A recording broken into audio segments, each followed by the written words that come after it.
బండి నిండా ఆరెంజ్ పండ్లు. అన్ని రకాల సరుకొచ్చినా మనం మాత్రం మామిడి పండ్ల బిజినెస్ చేయాలని ఫిక్స్ అయ్యాం. ఇవి ఎట్లా మంచి డ్రాగన్ చిన్నది 100 రూపాయలు, పెద్దది వచ్చేసి 100 రూపాయలు. ఇది 100 రూపాయలైందా? హాయ్ ఫ్రెండ్స్, అందరికీ welcome back to our channel. మార్కెట్లోకి అయితే వచ్చేస్తున్నాము. ఎక్కువ మొత్తంలోనే వచ్చింది సరుకు అయితే. మామూలుగా అయితే ఇంత ఎక్కువ మొత్తంలో డైలీ ఉండదన్నమాట. ఇప్పుడు మామిడి పండ్ల సీజన్ అయితే స్టార్ట్ అయిపోయింది కదా, అందుకే మిగతా రకాలు కూడా ఎక్కువ మొత్తంలో వచ్చేసింది సరుకు అయితే. ఈ రోజు అయితే ఎలాగైనా సరే మామిడి పండ్ల బిజినెస్ చేయాలని ఫిక్స్ అయిపోయినాం అనమాట. అందుకే మార్కెట్కి కూడా కొంచెం తొందరగానే వచ్చినాం. వారం రోజుల నుంచి మార్కెట్లో సరుకు అయితే వస్తుంది, కానీ మనమైతే కొంచెం రేట్లు ఎక్కువగా ఉన్నాయని వీటి జోలికి అయితే పోలేదు. కానీ ఇప్పుడైతే కనుక ఇంకొంచెం రేట్లు తగ్గిపోయినాయి. అంటే పూర్తిగా తగ్గలేదు, ఓ మాదిరిగా తగ్గినాయి. అందుకే మార్కెట్ మొత్తం మీద ఏ అంగిట్లో సరుకు బాగుంది, రేట్ తక్కువ ఉంది అని చూస్తున్నాము. కొన్ని చోట్ల అయితే తూకాల ప్రకారం ఉన్నాయి, మరి కొన్ని చోట్ల అయితే బాక్సుల ప్రకారం ఉంది. ఇక్కడ చూస్తుండేది అయితే కనుక ఇవి బాక్సుల ప్రకారం పెట్టేస్తున్నారు. కొంచెం పచ్చిగా ఉన్నాయని చెప్పేసి మనం ఇంకా అక్కడ బాక్స్ రేట్ కూడా అడగలేదన్నమాట. మళ్ళీ ఇంకొక చోటుకు వచ్చేసినాం. ఇక్కడ చూస్తే అంజూరు ఉంది. ఇదైతే బాక్స్ 900 చెప్తున్నారు. మనం బార్గెన్ చేసి తగ్గించుకోవాలి. ఒక బాక్స్ కొనేటట్టుంటే వాళ్ళు ఏం తగ్గించారు. మనం కొంచెం 4-5 బాక్సులతో కొంటేనే తగ్గిస్తారు. ఒకవేళ లాట్ కొంటే కనుక ఇంకా తగ్గుతుంది. కానీ అంజూరు లాట్ కొనేటప్పుడు కొంచెం సాహసం చేయాలి, ఎందుకంటే అది ఒకే రోజులో అమ్ముకోవాల్సిన సరుకు అనమాట. సెన్సిటివ్. ఈ ద్రాక్ష సపోటా ఎట్లో ఇది కూడా అట్లే ఒకే రోజులో ఖాళీ అయితేనంటూ బెటర్, లేకపోతే మిగిలితే గనక తక్కువ రేటుకు అమ్ముకోవాలి. తడుసుదా మాలు. ఇక్కడ చూస్తున్నవి అయితే 1 నెంబర్ బాక్సులు అనమాట. ఆల్రెడీ సేల్ అయిపోయినాయి అవి, అందుకే దాని రేట్ అయితే అడగలేదు. ఆ విధంగా ఏమైనా తాడు కట్టుంటే లేదా ఒక క్లాత్ వేసి ఉంటే కనుక అవి ఆల్రెడీ సేల్ అయిపోయినాయని అర్థం. మనమైతే ఇంకొంచెం ముందుకు వచ్చేసినాము. ఇవి కూడా బాగానే ఉన్నాయి, కాకపోతే బాక్స్ 1200 చెప్తున్నారు. 20 కేజీలు రావు అనమాట. మనం బాక్సుల ప్రకారం తీసుకున్నప్పుడు 20 కేజీలు వస్తాయంటే కొన్ని అంగడీల్లో, అది కూడా అంగడీలను బట్టి ఉంటుంది. ఒక్కొక్కరు అయితే కనుక ఖచ్చితంగా 20 కేజీలు వేసి బాక్సుల రేట్ చెప్తారు. ఇంకొంతమంది ఏంటంటే 20 కేజీల కన్నా తక్కువ ఉన్నా కూడా బాక్స్ రేటే చెప్పేస్తారు అనమాట. ఫస్ట్ క్వాలిటీలో ఏమంటే మచ్చులు కానీ అస్సలు ఉండవు అనమాట. చూడడానికి నీట్గా ఉంటుంది మాలు. ఇట్లా నీట్గా ఉన్నప్పుడు తొందరగా సేల్స్ అవుతాయి మనకి. మాల్ అనేది ఒకే రోజులో అయిపోవడానికి ఛాన్స్ ఉంటుంది ఫస్ట్ క్వాలిటీ తీసుకుంటే. మనం సెకండ్ క్వాలిటీ, థర్డ్ క్వాలిటీ తీసుకుంటే ఏంటంటే కనుక కొంచెం స్లో ఉంటుంది బిజినెస్.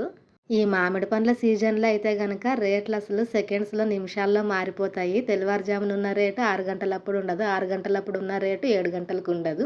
ఇదైతే తూకాల ప్రకారము కేజీ 65 చెప్తున్నారు. మనం బార్గెన్ చేస్తే 60 రూపాయలకు వస్తారు. కానీ ఎక్కువ మొత్తంలో తీసుకుంటే ఇంకా తగ్గుతుంది. అంటే లాట్ల ప్రకారం 20-30 బాక్సులు తీసుకుంటే ఇంకా తగ్గిస్తారు. ఏ రకం సరుకు అయినా అంతే, బార్గెన్ చేసే విషయంలో మనం కొనే సరుకు మొత్తాన్ని బట్టే రేట్ తగ్గిస్తారు. మనం తీసుకున్న ఒక బాక్స్కి అయితే కనుక అసలు తగ్గించరు. డ్రాగన్ ఫ్రూట్ అయితే చాలా తక్కువగా వచ్చింది, కానీ ఎక్కువ మొత్తంలో వచ్చింది అయితే కనుక ఈ మామిడి పండ్ల సీజన్ కదా ఇప్పుడు ఉండేది, మామిడి పండ్లే ఎక్కువ వచ్చేసినాయి. ద్రాక్ష కూడా వచ్చింది, మరీ అంత ఎక్కువ మొత్తంలో అయితే కాదు. ఈ ద్రాక్ష బాక్స్ అయితే కనుక 800 చెప్తున్నారు, కానీ మనం బార్గెన్ చేసి అడిగితే కనుక 700 లేదా 750కి వస్తుంది. ఈ మామిడి పండ్ల సీజన్లో అయితే కనుక మార్కెట్లో ఉన్న అంగడీలు మొత్తం తిరుగుతాం, కానీ ఫైనల్గా వచ్చేది మళ్ళీ పాత దళారు దగ్గరికి. ఇది ఎట్లా 60. ఎందుకు ఎక్కువగా పాత దళారులనే ఒకే దళారు దగ్గర తీసుకుంటాం సరుకు అంటే క్వాలిటీ ప్లస్ రేటు కూడా కొంచెం తగ్గించుకోవడానికి ఉంటుంది అనమాట. అంటే లాట్ కొనే వాళ్ళకి రేటు తగ్గిస్తారు కదా, అంత సగానికి సగం తగ్గించకపోయినా ఒక రేట్ మనకు చేసుకొని ఇస్తారు. బండి మొత్తం ఆరెంజ్ పండ్లే ఉన్నాయి కదా, చూడడానికి చక్కగా కనిపిస్తుంది మాల్ అయితే. ఈ బండి ఎవరిదో కాదు, ఇన్స్పిరేషన్ అన్నది. ఇంతకు ముందు వీడియోస్ లో చాలా సార్లు చెప్పాను కదా, ఇన్స్పిరేషన్ అన్న ఏ ఐటమ్ వచ్చినా కూడా వేస్తారు అన్నదే అనమాట. ఈ బండి ఇక్కడ ఉండేటివి కాదని ఇంకా ఆ మూలనున్న ఆ బాక్సులు కూడా ఇవన్న వాళ్ళవే. మొత్తం ఒకటే లాటే, వీళ్ళొక్కటే కొనేస్తున్నారు. మేము మార్కెట్ నుంచి ఇంటికి రాగానే ఆటో అన్న ఫోన్ చేసినాడు, సరుకు తీసుకొచ్చినానన్న ఇంకా ఇక్కడికి రాలేదు మీరు అని. ఇంకా మా ఆయన తొందరగా బండి తీసుకెళ్ళినారు. మామూలుగా అయితే గనక కొంచెం లేట్ అవుతుంది. మేము ఇంటికి వచ్చిన తర్వాత ఒక 1/2 అవర్ అన్న గ్యాప్ ఉంటుంది సరుకు రావడానికి, కానీ ఈరోజు తొందరగా వచ్చేసింది. పొద్దున్న బండి తోసుకెళ్ళేటప్పుడు తొందరలో చూసుకోలేదు, కానీ తూకం మిషన్కి అయితే ఛార్జింగ్ అయిపోయింది. మళ్ళీ ఇంకా సరుకు వచ్చిన ఆటోలోనే మా ఆయన అయితే రిటర్న్ వస్తున్నారు అనమాట. ఇంటికి ఫోన్ చేసి చెప్పినారు తక్కడ తీసి పెట్టు తూకంది అని. కొద్ది రోజుల నుంచి కంటిన్యూస్గా అరటి పండ్ల బిజినెస్ చేస్తున్నాం కదా, అప్పుడు ఎక్కువ పని పడలేదు ఈ తూకం మిషన్తోనే, అట్లా పెట్టేస్తున్నాం అనమాట. ఛార్జింగ్ ఉంటుందిలే వాడలేం కదా అనుకున్నాం, కానీ మనం వాడకుండా ఫుల్ ఛార్జింగ్ చేసి పెట్టినా కూడా ఇట్లా సడన్గా ఆన్ చేసినప్పుడు ఆన్ అవ్వదు అనమాట. ఈ రోజే అర్థమైంది నాకు అది. లాస్ట్ టైం 1/2 అవర్ ఛార్జింగ్ పెట్టి ఇంకా ఆఫ్ చేసినాం అనమాట. ఉంటుందిలే ఛార్జింగ్ అనుకున్నాము, కానీ లేదు. ఇట్లా గుడ్డి గుర్తు అనమాట, నంబర్స్ వచ్చి పోతూ ఉంటే కనుక అది ఛార్జింగ్ తక్కువ ఉందని అర్థం. ఇంకా ఇంట్లో నా పనులన్నీ ముగించుకొని బండి దగ్గరికి బయలుదేరేసరికి లేట్ అయిపోయింది. మామూలుగా అయితే 10 గంటలకు వెళ్తాను నేను, కానీ ఈరోజు బండి దగ్గరికి వెళ్ళేసరికి 10:30 అయిపోయింది అనమాట. లేట్ అయిపోయింది ఆయన టిఫిన్కి పంపించడానికి. రోజు బండి మీద అరటి పండ్ల సరుకు మాత్రమే కనిపించేది కదా, ఈ రోజు అయితే కనుక మామిడి పండ్లే ఎక్కువ మొత్తంలో ఉన్నాయి. జస్ట్ సైడ్కి ఉన్నాయన్నమాట. కొన్ని మాత్రమే తీసుకున్నాం అరటి పండ్లు. ఎందుకు ఆ కొంచెమే తీసుకొచ్చినామా అంటే రెగ్యులర్ కస్టమర్స్ కంటిన్యూగా మేము ఇక్కడ అరటి పండ్లు అమ్ముతామని ఫిక్స్ అయిపోయి ఉంటారు కాబట్టి వాళ్ళని వాపస్ పంపించడం ఎందుకు అని చెప్పేసి చిన్నవి 2 బాక్సులు తీసుకొచ్చినాం. ఈ సంవత్సరం మామిడి పండ్ల సీజన్లో ఈ రకమైన మామిడి పండ్లు ఫస్ట్ టైం అనమాట బిజినెస్ ఈ రోజు నుంచి స్టార్ట్. అంటే వెనకటిసారి మొన్న అయితే తీసుకొచ్చినాం కదా మామిడి పండ్లు, అవైతే లెక్కలేక లేదులేండి. ఇంకోసారి బుద్ధున్నా కూడా అట్లాంటి సరుకు జోలికైతే పోము. ఎందుకంటే తెలిసి మరి తీసుకున్నాం, తక్కువ రేటు చీప్లో దొరుకుతుంది కదా అని దాన్ని కాస్త లాస్ చేసుకున్నాం.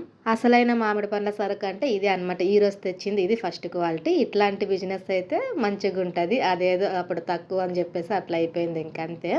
అయితే ఈరోజు కూడా మనము ఫస్ట్ టైం మామిడి పండ్ల బిజినెస్ స్టార్ట్ చేస్తున్నాం కదా ఈ సంవత్సరం.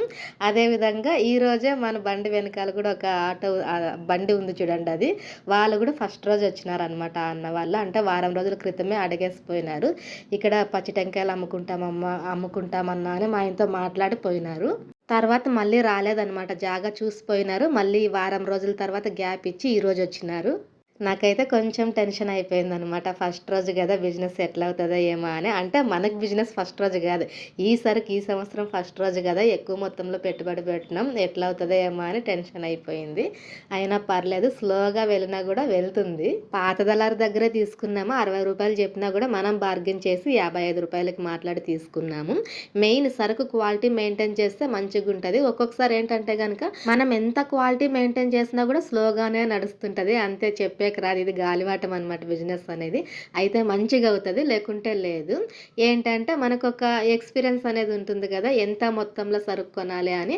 అంత మొత్తంలో మనకి ఎంత అమ్ముడిపోతే అంత మాత్రమే తీసుకోవాలి. ఎక్కువ కొంటే రేట్ తగ్గిస్తారు కదా అని చెప్పేసి ఎక్కువ మొత్తంలో కొన్నామా అనుకోండి, అది ఒకే రోజులో అయిపోలేదంటే మరుసటి రోజుకి ఖచ్చితంగా అది క్వాలిటీ అనేది పండు షైనింగ్ అనేది తగ్గిపోతుంది. ఆటోమేటిక్గా మరుసటి రోజుకి మనం రేట్ తగ్గించి అమ్ముకోవాల్సి వస్తుంది. కాబట్టి ఎంత సరుకు అయితే అమ్ముడిపోతుందో అంత మాత్రమే తీసుకోవాలి. ఇంక ఈ రాళ్ళ తక్కడినైతే పక్కన పెట్టేస్తున్నాను. ఛార్జింగ్ మిషన్ రాగానే పొద్దున దీనికి ఛార్జింగ్ ఉండలేదు కదా, అందుకే ఆ తూకం తక్కడి వాడాల్సి వచ్చింది. దాన్ని వాడితే కనుక ఎక్కువ తలనొప్పి వచ్చేస్తుంది ఈ మామిడి పండ్ల సీజన్లోనే, కర్బూజా పండ్ల సీజన్లోనే. ఎందుకంటే రాళ్ళు తూకం తక్కడిలో ఏంటంటే కస్టమర్ దగ్గర ఎక్కువ తూకంలోనే బార్గెన్ జరుగుతుంది. 200 గ్రాములు ఎక్కువ ఉన్నా, 1/4 కేజీ ఎక్కువ ఉన్నా కూడా వాళ్ళకి సాటిస్ఫాక్షన్ అవ్వదు. ఇంకా ముగ్గు వేయండి అని తల తింటారు కొంతమంది, అందరూ అయితే కాదు. దీంట్లో ఏంటంటే 200 గ్రాములు ఉన్నా, 1/4 కేజీ ఉన్నా నంబర్స్ కనిపిస్తాయి కదా కరెక్ట్గా, ఎక్కువ బార్గెన్ ఉండదు. అందుకే ఇది ప్లస్ పాయింట్ మెయిన్. ఎవరైనా కొత్తగా బిజినెస్ స్టార్ట్ చేయాలంటే ఫస్ట్ నంబర్ల తూకం మిషనే తీసుకోండి. ఆ రాళ్ళ తక్కడిది అయితే గనక తలనొప్పి అనమాట. వీడియో షూట్ చేస్తుంటే వెనకాల టెంకాయలు అన్న అయితే విచిత్రంగా చూస్తున్నారనమాట. ఏంది వీళ్ళు సార్కి ఒకసారి ఫోన్లో వీడియోలు తీసుకుంటున్నారు అని. అంటే ఆ అన్నకు తెలియదు మనకి ఛానల్ ఉన్నట్టు. ఇంతకీ మామిడి పండ్లు ఏ రేట్కి అమ్ముతున్నామని చెప్పలేదు కదా. పొద్దున్నంతా కూడా కేజీ 90 రూపాయలకి అమ్మినాము. అంటే పొద్దున్న సరుకు వచ్చినప్పటి నుంచి మధ్యాహ్నం 12 గంటల దాకా 90 రూపాయలు ఉంది. మళ్ళీ మధ్యాహ్నం నుంచి రేట్ చేంజ్ చేసేస్తున్నాం. కేజీ 80 రూపాయలు, 2 కేజీలు 140 రూపాయలు చేసినాం. అరటి పండ్లు అయితే సాయంత్రం 4 గంటల కల్లా ఇంక 3/4 భాగం అయిపోయాయి. ఇంకొక 2 గుచ్చులు మాత్రమే ఉన్నాయి. ఇదైతే 250 పడింది. ఇంక సాయంత్రం 5:30 కల్లా ఇంకా అవి కూడా అయిపోయినాయి అనమాట. మామిడి పండ్లు ఒక్కటే మిగిలిపోయినాయి. పాత తక్కడి వాడట్లేదని ఫీల్ అయినట్టుంది. మళ్ళీ ఛార్జింగ్ అయిపోయింది సాయంత్రం తూకం మిషన్కి, అందుకే మళ్ళీ దీన్నే వాడాల్సి వచ్చింది. ఓల్డ్ ఈజ్ గోల్డ్ అంటారు కదా, దీనికైతే ఒక చరిత్రే ఉంది. పెద్ద కథ అయితే చెప్పను కానీ సింపుల్గా చెప్తే ఇదైతే మాది కాదనమాట. మా ఆయన ఇంకా కొత్తగా బిజినెస్ స్టార్ట్ చేస్తున్నప్పుడు వాళ్ళ ఫ్రెండ్ దగ్గర తీసుకున్నారనమాట. అంటే ఆ అన్న వాళ్ళకి కిరాణా షాప్ ఉండిందంట. అప్పుడు వాళ్ళు కొత్తది తెచ్చుకోవడం వల్ల దీన్ని మా ఆయన ఇప్పించుకున్నారు. కాకపోతే అప్పటి నుంచి ఇప్పటిదాకా వాడారా అంటే లేదు, మధ్యలో కొన్ని సంవత్సరాలు ఇది మూలకు పడింది, మరి కొద్ది సంవత్సరాలు పనిచేస్తూ ఉందన్నమాట. అంటే ఈ గ్యాప్ లో చాలా బిజినెస్లే చేశారులేండి మా వారు. అట్లా గ్యాప్ వచ్చి ఇన్ని సంవత్సరాలు బాలకు వచ్చింది ఇది. ఇంకా రాత్రి 7 గంటల కల్లా మామిడి పండ్లు అయితే 3/4 భాగం అయిపోయి ఇంకొంచెం మాత్రమే మిగిలినాయి. నేనైతే ఇంకా 7 గంటల కల్లా ఇంటికి వచ్చేసాను. అవి కొంచెమే ఉన్నాయి కదా, ఆయన వస్తారులే అని. ఫస్ట్ రోజు ఎట్లా జరుగుతుందో ఏమో అనుకున్నాను కానీ పర్లేదు, మంచిగానే జరిగింది. మొత్తం సరుకు అయితే ఖాళీ చేసుకునే వచ్చినారు. 8:30 కల్లా ఇంటికి వచ్చేస్తున్నారు అనమాట. ఏం మిగలలేదు, పండ్లు మొత్తం అయిపోయినాయి. ఫస్ట్ రోజు బిజినెస్ కదా ఎట్లా అవుతుందో ఏమో అని కొంచెం టెన్షన్ పడ్డాను కానీ మంచిగానే మిగిలింది. దీని పెట్టుబడి ఖర్చులు మొత్తం తీసి 1480 లాభం వచ్చి ఇంకొక 70 రూపాయల దాకా ఉద్దిరిపోయింది. ఇట్లా రోజు సరుకు రోజు అయిపోతేనే మంచిగా ఉంటుంది. సరుకు అయితే అసలు ఏం మిగలలేదు, మొత్తం అయిపోయింది. ఇంక ఇంటికి రాగానే ఫస్ట్ ఈ తూకం మిషన్కి ఛార్జింగ్ పెట్టేసిన. ఇది ఈరోజు బిజినెస్ అండి. మరి వీడియో నచ్చితే ఒక్క లైక్తో సబ్స్క్రైబ్ చేసుకోండి friends. Thank you for watching. Bye bye.